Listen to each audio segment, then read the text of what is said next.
If one were to pick a concept best describing the Bengal organization, total team would do nicely. For since Paul Brown founded this franchise in 1968, team strength has been the weapon by which Cincinnati has met every challenge. Retiring as head coach following the 1975 season, Brown left behind a Bengal squad sound and set in all phases. His successor, Bill Tiger Johnson, was prepared for the bicentennial season following 8 years under Brown's tutelage, and his prior knowledge of his team would prove invaluable during his first season as Bengal director.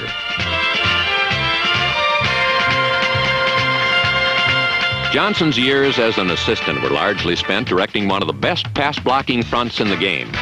Men like center Bob Johnson, number 54, the first Cincinnati draft pick ever, and Rufus Mays, Vern Holland, John Shinners, Dave Lapham, young Glenn Bujnock, and Ron Hunt, the Ken Anderson and John Reeves Protection Agency.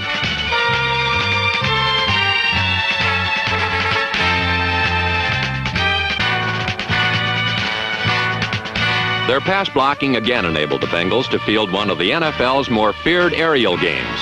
But their biggest contribution to the total team goal came when each supplied their muscle to secure a complementary ground game. The run, almost non-existent a year previous, surfaced in '76 as crisp blocks freed multipurpose runners like Archie Griffin, number 45, and Booby Clark, Stan Fritz, Lenville Elliott, and Tony Davis. And the results benefited every aspect of their offense.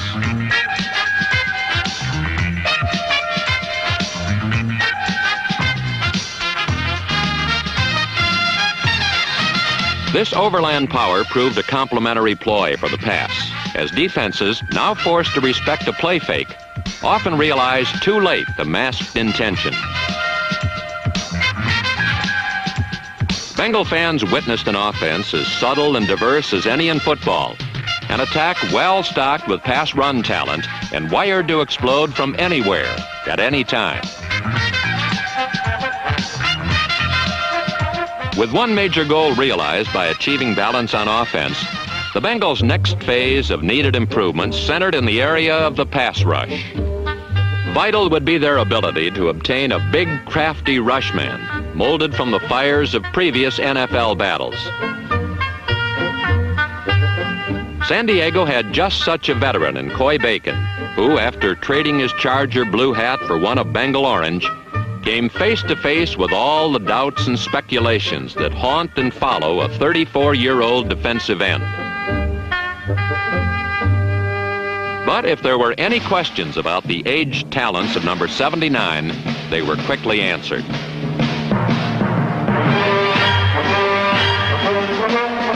Coy Bacon was reborn in 1976 on a team that warmed from his competitive fires, which joyfully blazed again.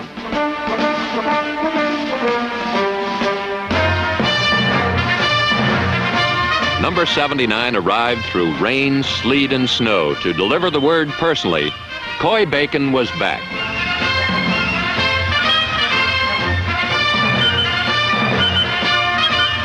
The pass rush expert claimed 26 sacks by himself, and the Bengals more than doubled their pass rush total from the year before as Bacon, Bob Brown, Ron Carpenter, and rookie Gary Burley had but one thing in mind. Cincinnati now had a force capable of snuffing out a fireworks display well before it could ignite.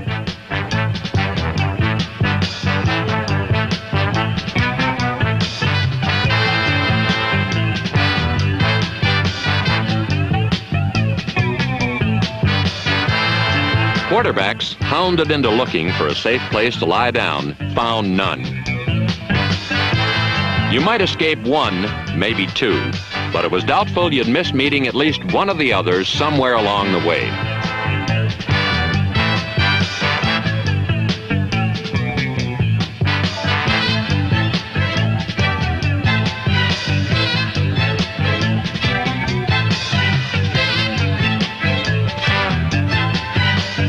Veterans Ken Johnson and Bill Kohler added quality depth, and under such strain, quarterbacks began to crack.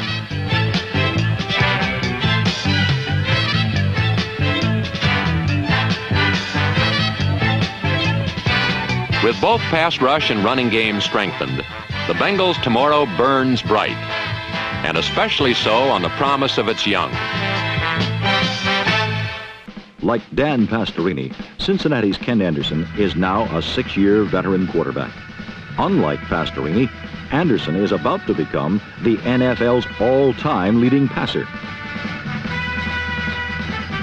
Last week, Calvin Jones, Denver's 5'7" cornerback, temporarily postponed the inevitable and gave the Broncos offensive team a chance to celebrate the return of its number 1 man, running back Otis Armstrong, number 24.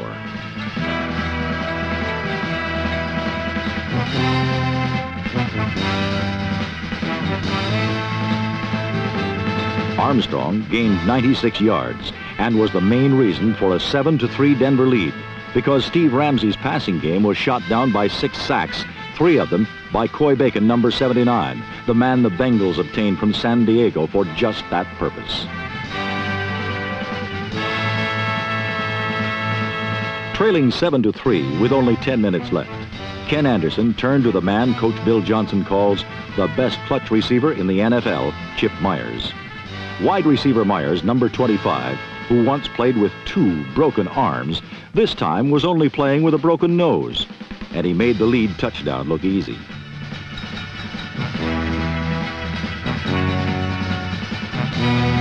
Number 1 draft choice Billy Brooks had been injured early in the game, but with receivers like Myers, Isaac Curtis, Bob Trumpy, and Bruce Coslett, number 88, Ken Anderson had little trouble passing the Bengals to 2 late touchdowns and victory over the Broncos.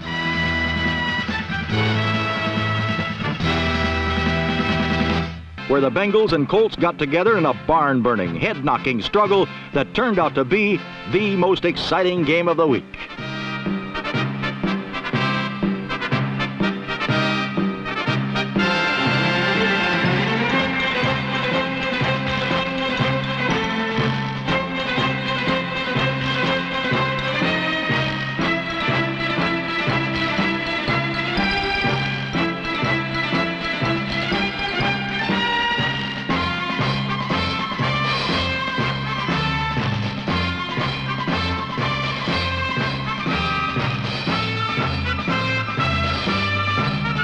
The Baltimore Colts fired the first volley of the day when Burt Jones unloaded a pass to Roger Carr, number 81.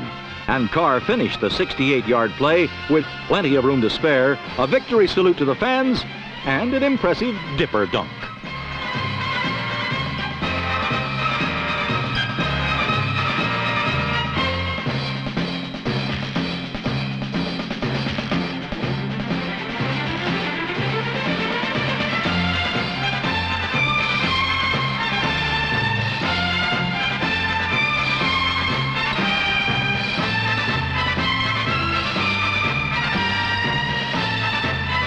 No less impressive was the play of Cincinnati's Tommy Casanova, number 37, as the Bengals forged dramatically to a 17-7 lead.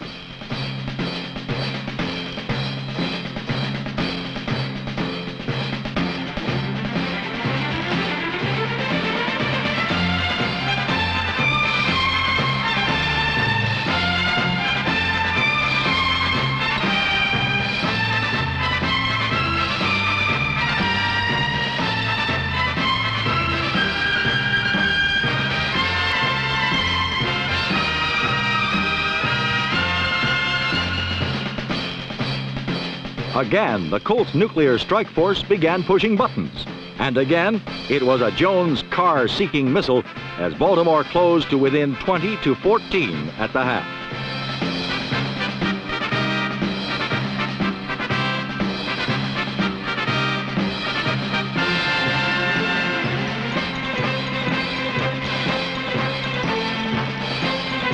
Although the second half was mostly a battle of the trenches, it was again a Jones-to-Carr big bomb of 65 yards that paved the way to a final 28-27 Colt victory.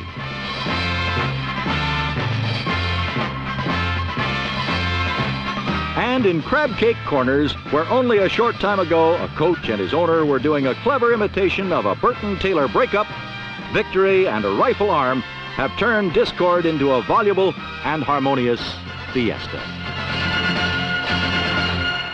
Ken Anderson, at 27 years of age, became the all-time efficiency rating leader, leading Cincinnati to a 28-7 win over the Packers. But more important for the Bengals, a running back, double Heisman winner Archie Griffin, number 45, had his best day as a pro.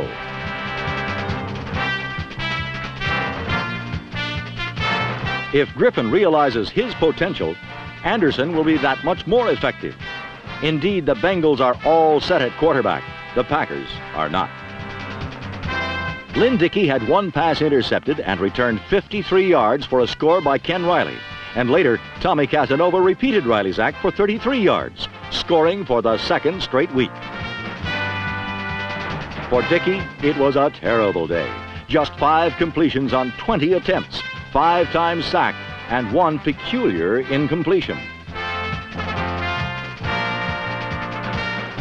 But Dickey, a relatively new starting quarterback, need not be embarrassed. In Cleveland, the Cincinnati Bengals showed studied efficiency as they coolly took the Browns apart under the watchful eye of first-year coach Bill Tiger Johnson, who was watching something special. "I have never seen Ken Anderson sharper," said Johnson of his quarterback last week. Indeed, Anderson connected on 4 scoring passes, this one to Lenville Elliott.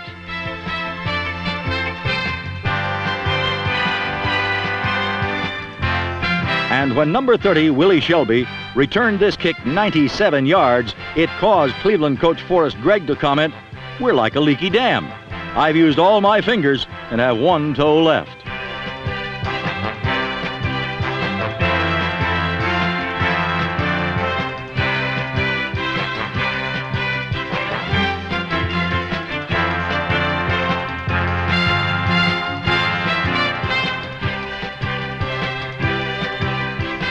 But even the Army Corps of Engineers couldn't have stopped Kenny Anderson last week.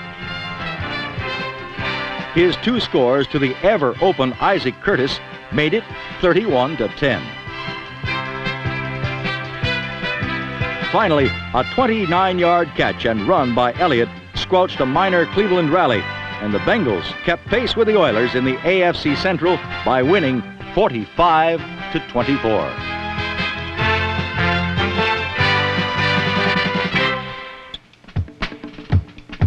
Tampa Bay's so-called offense has scored only 1 touchdown all year.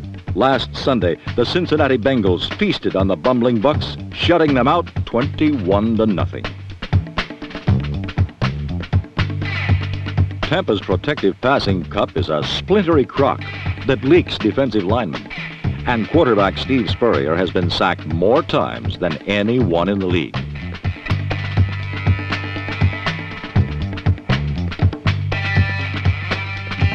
Says Buccaneer coach John McKay, "We couldn't find the end zone with a seeing eye dog."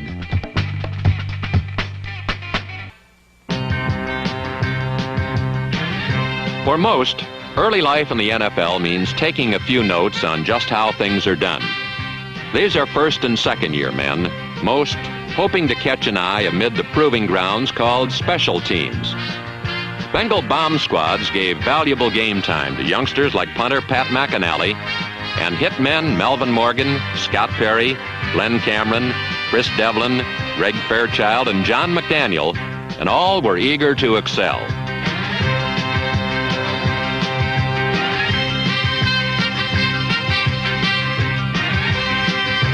Some used this demolition derby as a stepping stone to a starter's role. One was Bo Harris, number 53. A second-season outside linebacker who graduated from busting kick return wedges to strong side sweeps.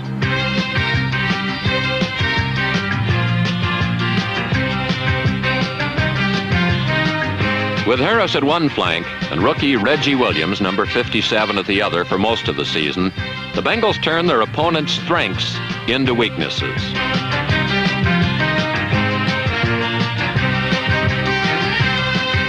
While Bo Harris and Reggie Williams lent young, tough talent to the Bengals' total team approach, rookie place kicker Chris Barr gave Cincinnati 3 points from as far away as 51 yards.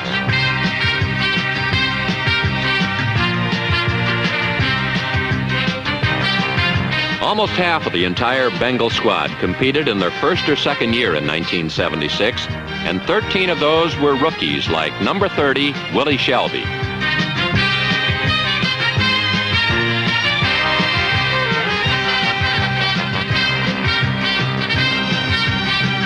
Youngsters like Shelby recognize kicking team experience not only opens avenues to a regular's job, but gives one the opportunity to earn the respect of veteran teammates as well. But while special teams glow with promise for a player in his first season, by the third year, they can be the source of worry and doubt. For wide receiver John McDaniel, 3 years of solid special team duty had failed to produce a hoped-for starter's role. But though seemingly relegated to bomb squad obscurity, number 86 never forgot his goals or those of his team. And when finally given his chance, John McDaniel was ready.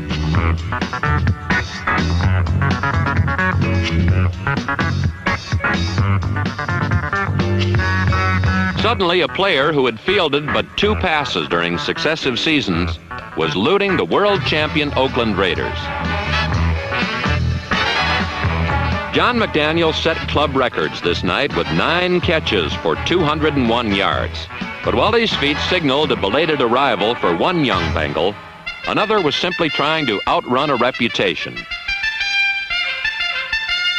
Archie Griffin, the only man to ever win 2 Heisman trophies, hustled down the road from Columbus and stepped right into the Cincinnati huddle. Skeptics viewed Archie's smallish 5'9", 190-pound frame as reason enough to doubt his credibility amid the big man's game of the NFL. And Heisman-hungry defenses did their share to confirm this judgment.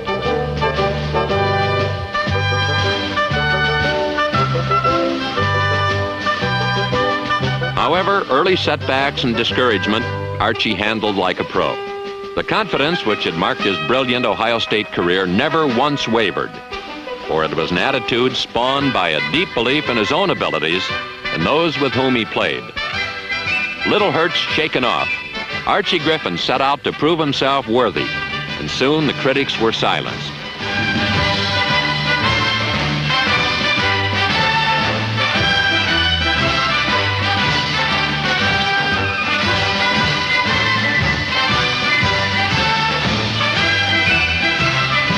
Just like the little engine who could, number 45 thought he could and thought he could, until pretty soon, everyone, including himself, knew he could.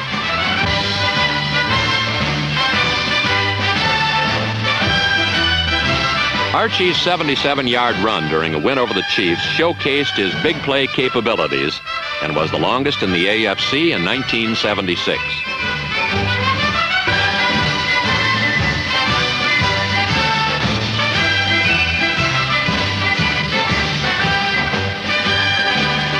With all obstacles a Heisman reputation brings well behind him, Archie Griffin was accepted for what he had always wanted, and that was to be merely one of 43 Bengals, equally doing a part to give Cincinnati the...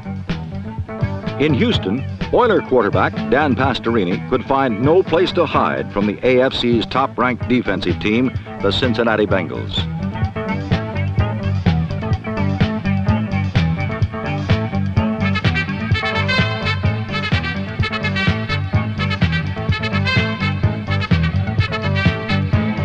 Pastorini was grounded 6 times by the hard-charging Bengal Lancers, and he was also forced into 3 interceptions, one of which tilted things Cincinnati's way in the opening minutes of the game.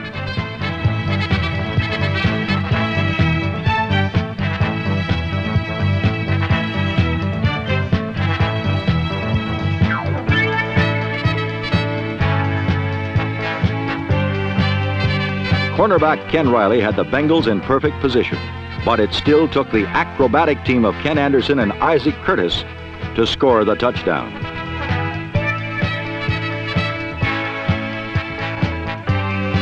When Anderson left with a bruised hand, number 11 John Reeves scored with his first pass of the day, a beautifully executed screen to tight end Bruce Coslett, number 88.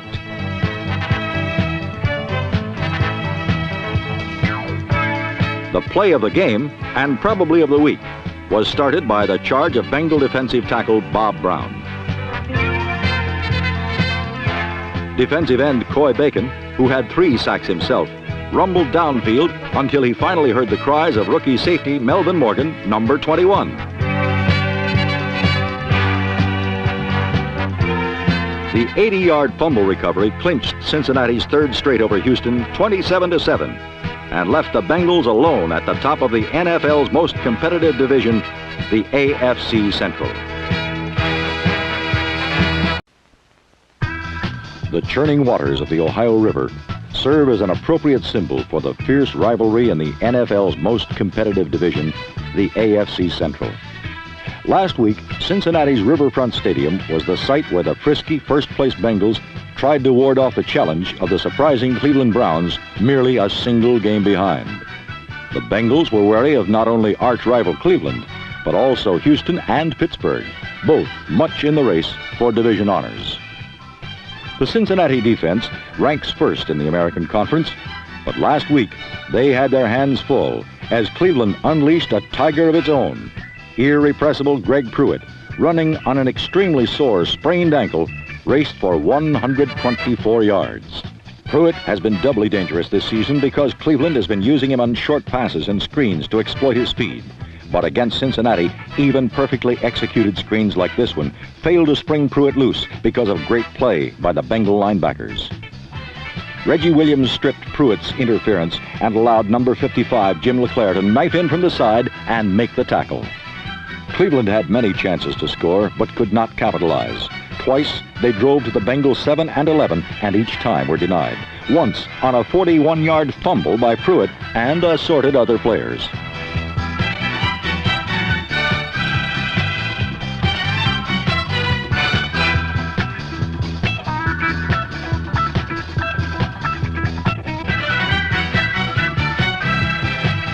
Despite the foibles of the bouncing ball, one thing always certain in a Browns-Bengals shootout is that Isaac Curtis will burn the Browns. His 69-yard touchdown pass from Ken Anderson was his 17th in 4 years against the Browns as the Bengals increased their lead over Cleveland and Houston to 2 full games. They are number 1 against the pass. And thus far, the Rams have been able to get receivers open. Harris is 5 of 7 for 58 yards, and they are controlling the football game. 1st and 10, L.A., 15-yard line of Cincinnati. Here comes McCutcheon. Look at the people in front of him. And nevertheless, the big man was there playing an inspired game tonight as Coy Bacon once again. He really... And the Rams extend their lead to 6-0. 2 field goals. We'll be returning to Cincinnati in just a moment. It's 2nd down and 14. Ball at the 34-yard line for the Rams. A loss of 4. Great play, Bo Harris for Cincinnati.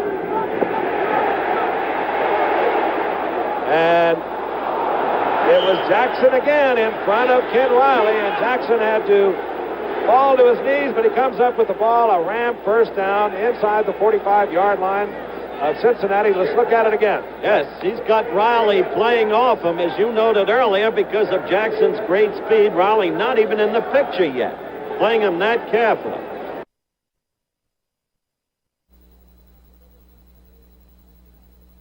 Back at Riverfront Stadium in Cincinnati, the score at halftime. The Rams leading the Cincinnati Bengals 6-0. 2 for the balls on the 9-yard line. Booby Clark, right side. Forget it, he's in there. Didn't take long, did it? The big man, Booby Clark, with the little man, Archie Griffin, out in front, goes in from 9 yards out. Let's look at it again. Dave Lapham, the right guard, out in front, number 62. Good block against Jim Youngblood, and a good block by Archie Griffin, a complete football player. 62, Lapham from Syracuse really did a job there. Chris Barr, conversion, good. Cincinnati leads. Cincinnati, in the opening minutes, capitalizes on a fumble. They lead the Rams 7-6. We'll be back in just a moment, as they generally do, through the air. Let's look at it again. What a beautifully judicious use of the tight end, who used to catch so many a few years back, who's left the job open to Curtis and others. But what a marvelous drive, engineered by the Kenny Anderson we've grown accustomed to seeing. Look at that. The hit by Simpson, too late. Chris Barr for the conversion.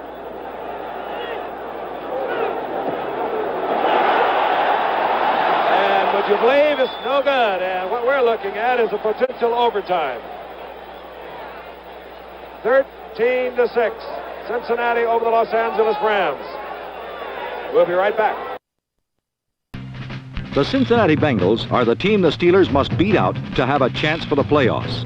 And last week, number 21, John Hadle, almost led the Oilers to the upset Pittsburgh was hoping for.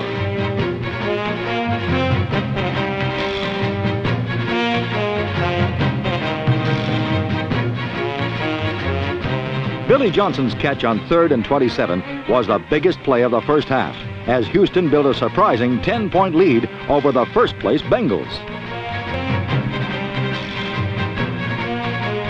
In the second half, Cincinnati pulled out all the stops.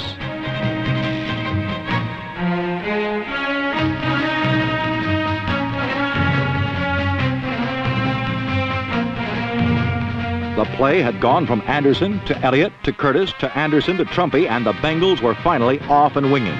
A little later, Ken Anderson found a more direct approach to the end zone.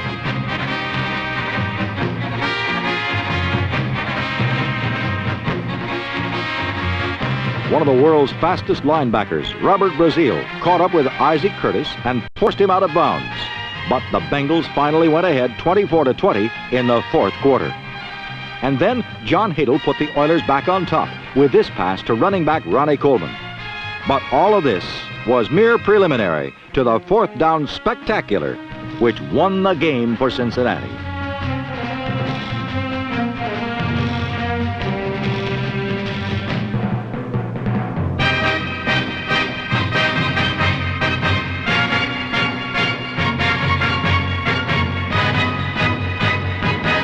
Isaac Curtis said, "I was a pretty good halfback in college, but the coach used me mostly as a blocker. This is more fun." Original Bengal Bob Trumpy said, "We used to lose this type of game, and championship teams need victories like this. We gave Isaac the game ball, but we should have given him a Cadillac."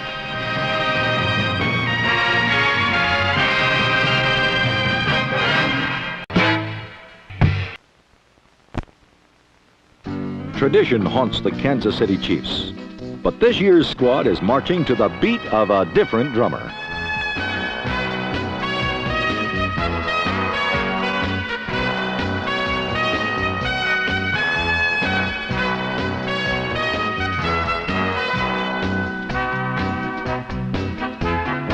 The resurgent Chief offense has ranked at or near the top of the American Conference for the entire season.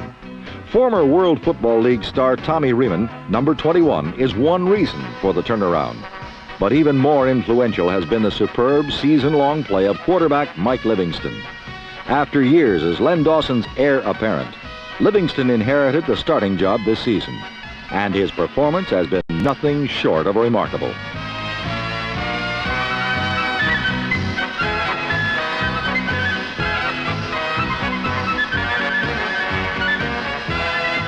The Chiefs' air game is currently pro football's best, but Kansas City's ability to score points simply can't overcome its defense's tendency to give them up. For the fact is, the Chiefs' defense is the most generous in football.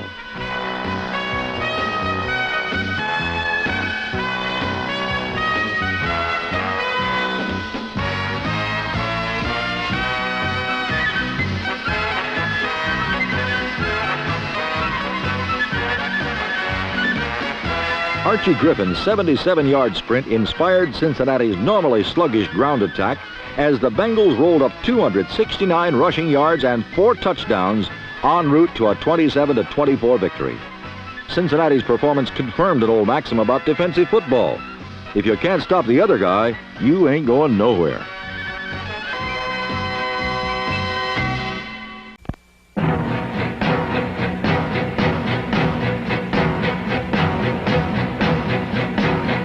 The team that once relied almost totally on the ability of their offense to carry them is no longer.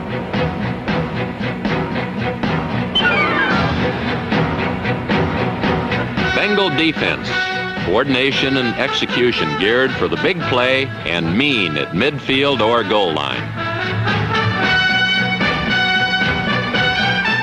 Cincinnati met a Cleveland goal line challenge by refusing a touchdown despite 8 pops inside the 10 during a 21-6 win. 1 week later, the Los Angeles Rams fared no better as the Bengals won again. But be it midfield or goal line, Bengal theory was simple. Apply as much pressure as possible, then reap the rewards.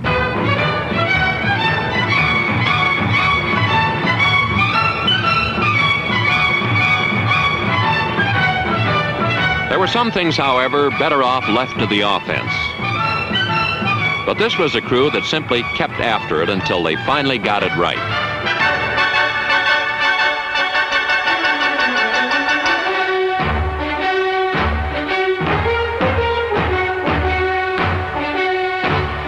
Coordination was such that as soon as one man was picked off, others quickly filled the void with power.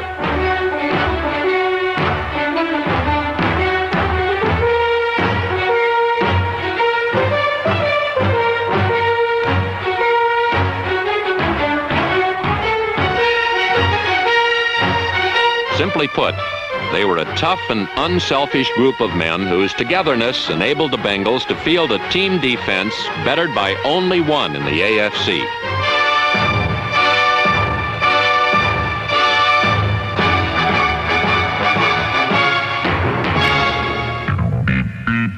With a CB handle like backbreaker, Jim LeClair's execution as the Bengals' middle linebacker was also well defined. For this was one two-wheeler that, though he wore double nickels, never once stayed within the nation's speed limit while letting the hammer down on a trap, screen, or sweep.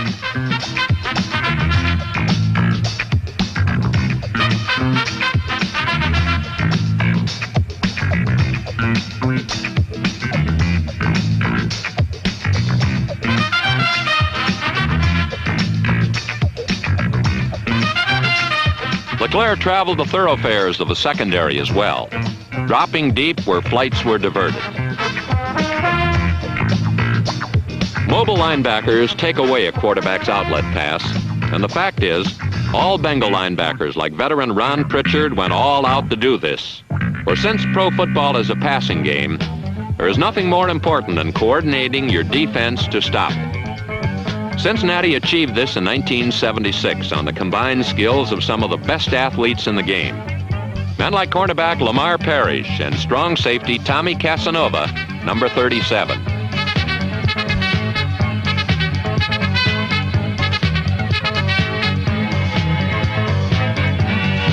Three times Casanova scored, and his superb play was topped only by Ken Riley, who has for years been one of the most outstanding yet underpublicized cornerbacks in the game. Last season, however, number 13 grabbed headlines aplenty by gathering in 9 interceptions, tops in the AFC.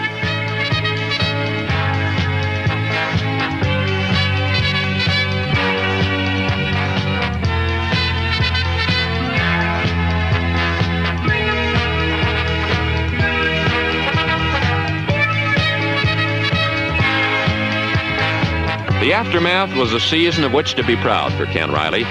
However, it was a performance which he credited to not only the improved Bengal pass rush, but the entire Cincinnati secondary as well.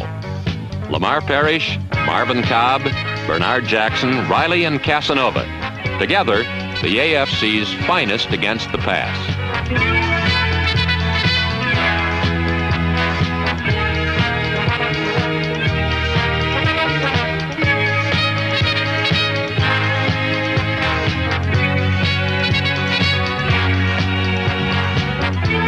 Exceptional talent, shared accomplishment, and absolute confidence in themselves to carry out an assignment as called.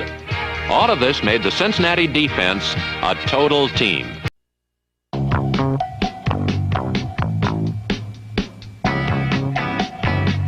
A season and division championship lay at stake for the 1976 Cincinnati Bengals, and each man realized the consequences of this late November battle.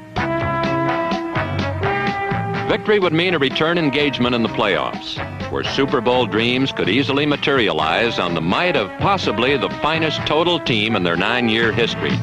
Only one major obstacle remained. The arch-rival Pittsburgh Steelers, a team also desperately in need of a win to maintain their own playoff ambitions. Two powers, each eyeing the reality of being a champion, readied for the storms.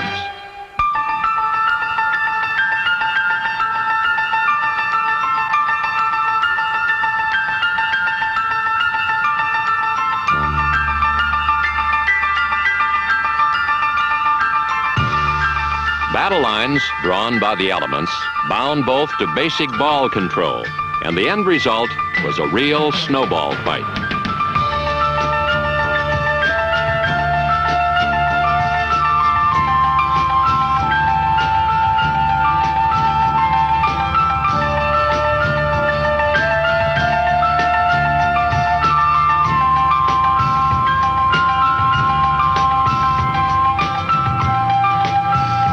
With runners stiff and chilled by temperatures hovering in the teens, the turning point came suddenly.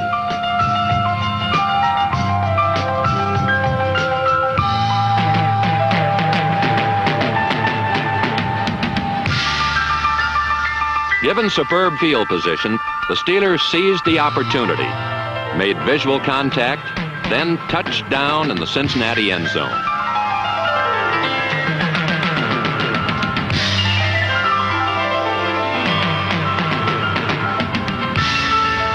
Pittsburgh's 7-3 fourth quarter advantage seemed protected by the snow-slick turf of Riverfront Stadium. But against all odds, the Bengals trod the tightrope of a comeback.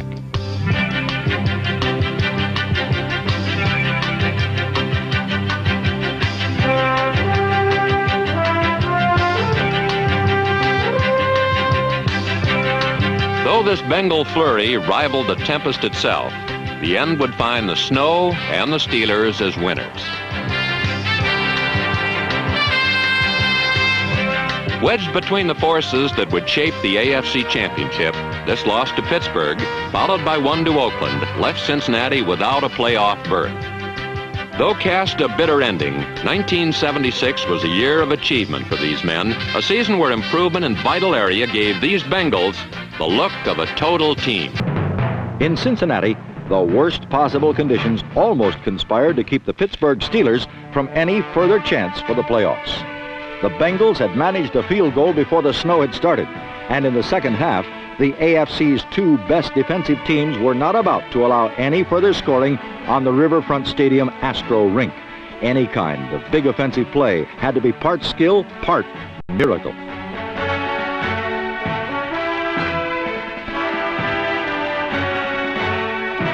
Miraculous Isaac Curtis put Cincinnati in good position, but the NFL's stingiest defense was equal to the challenge.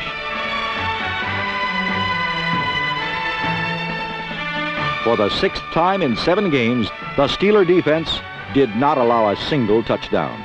The Steeler offense scored only one, the 13th and by far the most important for Franco Harris. Looking ahead to Monday night's game between Cincinnati and Oakland, one Steeler mused, "Now, we need the good Lord and the Oakland Raiders." And what a combination that is.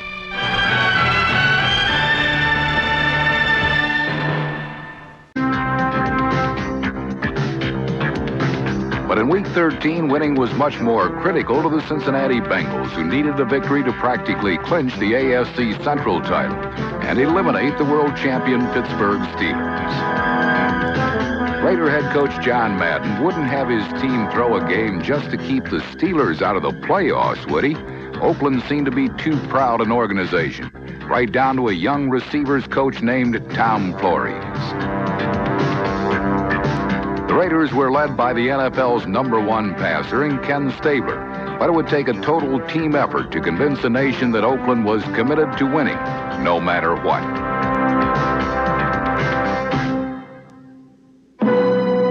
There's an old saying that states it is better to be hated than ignored. If that's the case, then the Raiders truly were in their glory in 1976. No one could ignore this team this season. And early on, the Bengals paid special attention to snuffing out the Oakland ground game.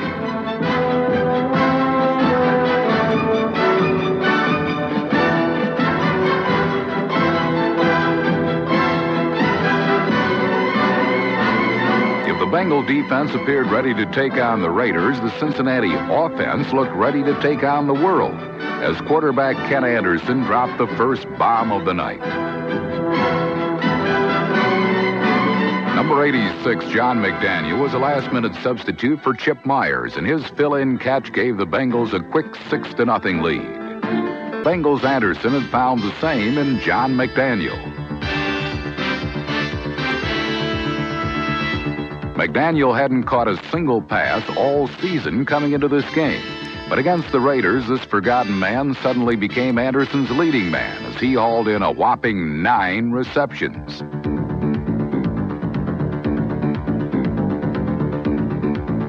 McDaniel's catch set up the Bengals at the Oakland 1-yard line. From there, Stan Fritz flopped over to pull Cincinnati within a single point. Though Fritz's score wasn't a thing of beauty, it was functional in reducing the Raider lead to 14-13. But it also provoked the silver and black defense to rear its ugly head.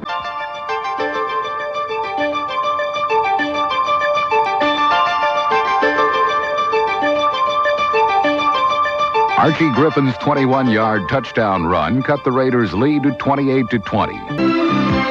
Meanwhile, the Bengals would go on to rout the Jets in their season finale to finish 10-4. But it wasn't enough, as this loss had indeed cost Cincinnati a division title and a trip to the playoffs.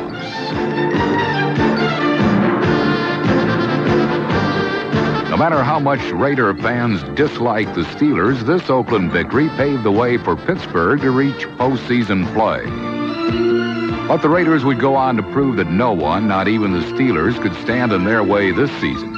Oakland defeated Pittsburgh 24-7 in the AFC title game, and then crushed Minnesota in Super Bowl XI, thus dispelling any doubt of this team's commitment to excellence.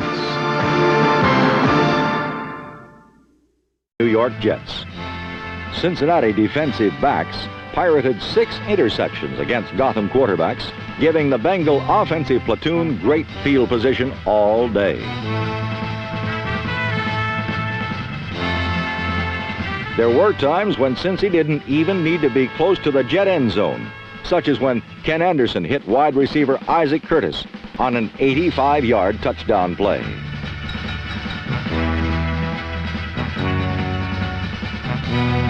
After 2 Bengal scores on the ground, Anderson went long again, this time for tight end Bob Trumpy number 84.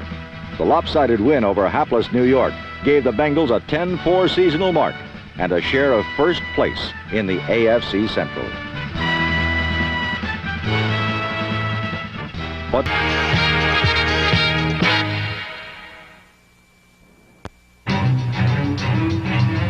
once a hub revolving totally around quarterback Kenny Anderson, the Bengal offense displayed in 1976 a streamlined look of versatility. The running game had returned, and the result was an explosive attack also geared for balance.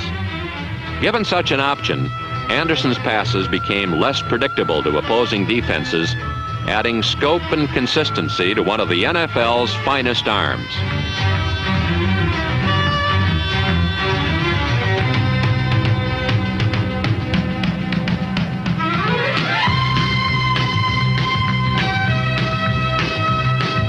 Number 14's Thunderbolts made him the NFL's all-time leading passer in only his 6th season.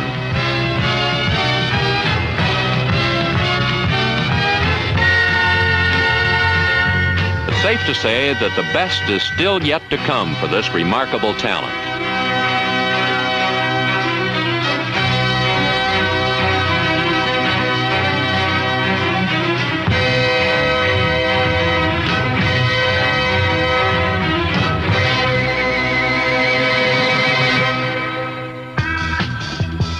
Anderson's achievements are, by his own admission, the end product of good pass protection and a talented and diverse core of receivers. One being Billy Brooks, Cincinnati's smooth-striding first draft pick of a year ago.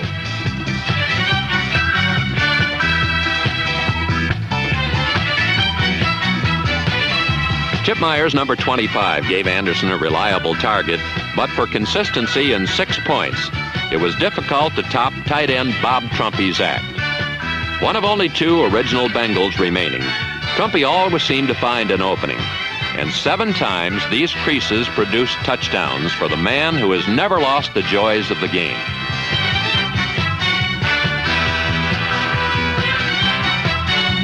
But while wonderful receivers are abundant in Cincinnati, the amazing one glides to a different beat. Isaac Curtis, all of what a receiver should be. A secondary's embarrassment and Kenny Anderson's delight.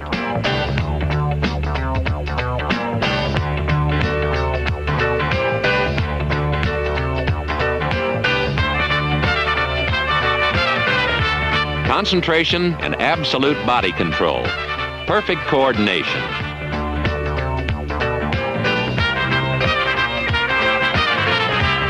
This and more makes number 85 one of the most exciting players in the NFL. Throw in pure speed, and you have a talent his quarterback describes as one whom he must get the ball to swiftly, as he does get out of range quickly.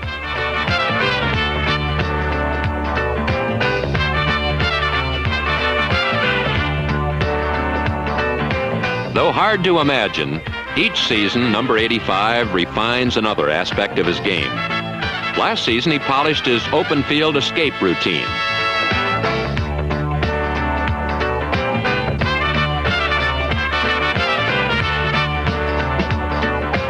Freewheeling through scattered resistance, Curtis excels when pressured by simply outdistancing his opposition.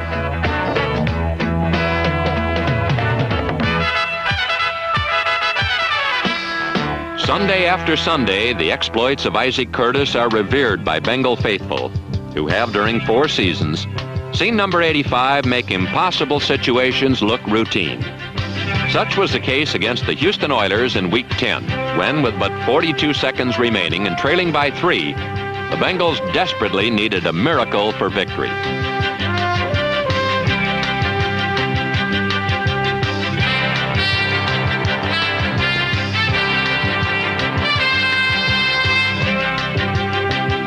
Feats such as this typify the career of Isaac Curtis and the Cincinnati Bengals, both owning a constant of excitement, both with still so much ahead. Improved team phases realized one season mold men that will better these feats during the next. So for the Cincinnati Bengals, 1976 produced 10 victories, and was but another year in which a shining tradition beckoned a team founded upon individual strengths geared for the whole. A concept which has made these men consistent winners and a total team.